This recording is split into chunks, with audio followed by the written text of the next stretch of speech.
I need to get a website built, but I don't know where to start.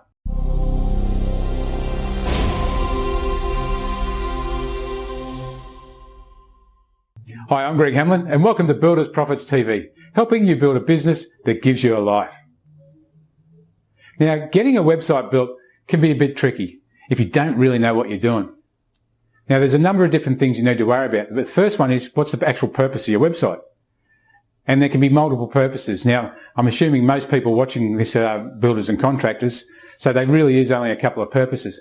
But the first one being credibility, and the second one being lead capture.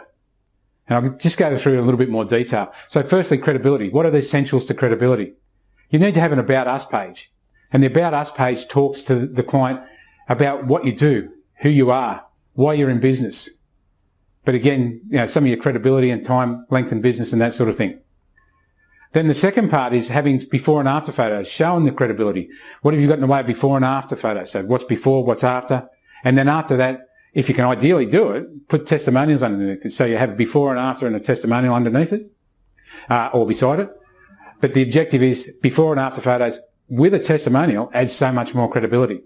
Or even better still, if you can get a video of the testimonial with a client standing in front of the job saying how good you were and, singing your praise, and you put that up there, it gives it so much more credibility because the video, people know they're not doctored. Or can assume they're not doctored. They're harder to doctor than they are if you write something up. But the idea is to have some good quality before and after photos with a testimonial from a client. And good contact details. One of the biggest pet hates I have is, having a website, you go to the website and all you've got is a form to fill in. There's no contact phone numbers. They might have an email address there, but it's like they're trying to put this big barrier between you and them. So the idea is to have good contact, clear contact details, have a phone number, have your forms there to fill in. An example of this is I was looking for a Facebook company to do some marketing for us. And I went to their page and all they had was a contact us form. And they put up these barriers. And the only way you could do is put this contact us form in. They had no address. They had no details whatsoever about where they are, who they were, any of that sort of stuff. Only had a contact us form on there. So I just walked away. There was no way that I was going to deal with that company. So have good contact us details. Have good content on your website. The content needs to be speaking to your client about their fears, frustrations, wants and aspirations. Don't make it all about me and we and how we do all this sort of stuff. Make it about them. What are they going to achieve? What are they going to get as a result? A good headline that addresses their fears, frustrations, wants and aspirations. And then finally, an offer of some sort. It could be a downloadable report, and it could be the 7 or 10 or 15 or 20 mistakes that people make when choosing a builder. Some sort of report or giveaway. Or it may be a consultation, where you want to do a consultation with a client, rather than calling them free quotes or estimates. Do a consultation with them and might have a value on it, and you offer that free.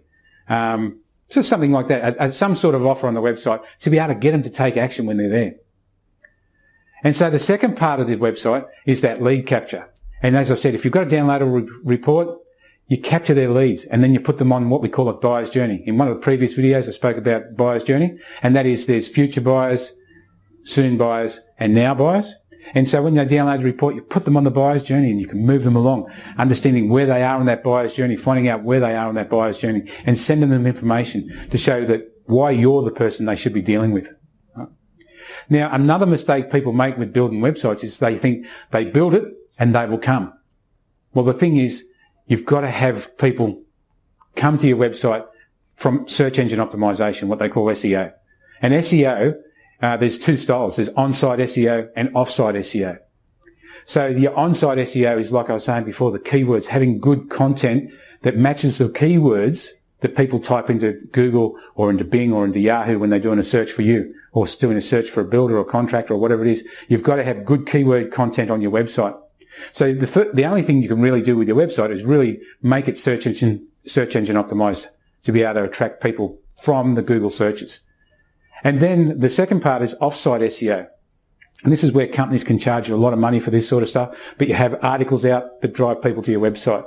You have YouTube that drives people to your website. You have YouTube videos, I should say, that drive people to your website. You have content out there that drives people back to your website. Your Facebook, your social media drives people back to your website. Social media is another good thing too for SEO. Search engine optimization it's a good tool to be used because, again, it shows so much more credibility. And if you set up your website with before and after photos, you can actually use your social media to show people progress on the job and all that sort of thing too. You get interaction with your social media. So, if you build a website and you don't do anything with the search engine optimization or any of those sort of tools to be able to drive traffic there, it ends up being just like a billboard in the desert. You've got this big billboard there. People are driving, you might get 1 or 2 cars drive past there in a day. What you need to do is you be able to drive traffic to your website to be able to get a result.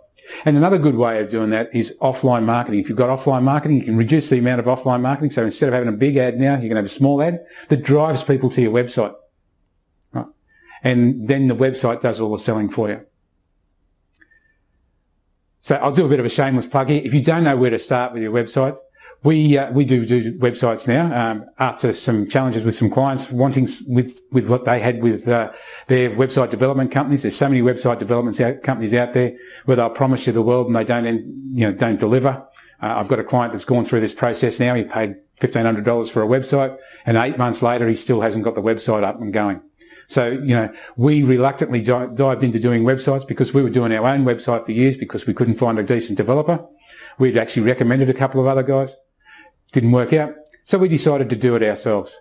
So, if you want to know more about how we can help you with your websites, go to buildersprofits.com and just click on some details there, or contact us form, and we'll talk to you about the websites. Anyway, that was my shameless plug.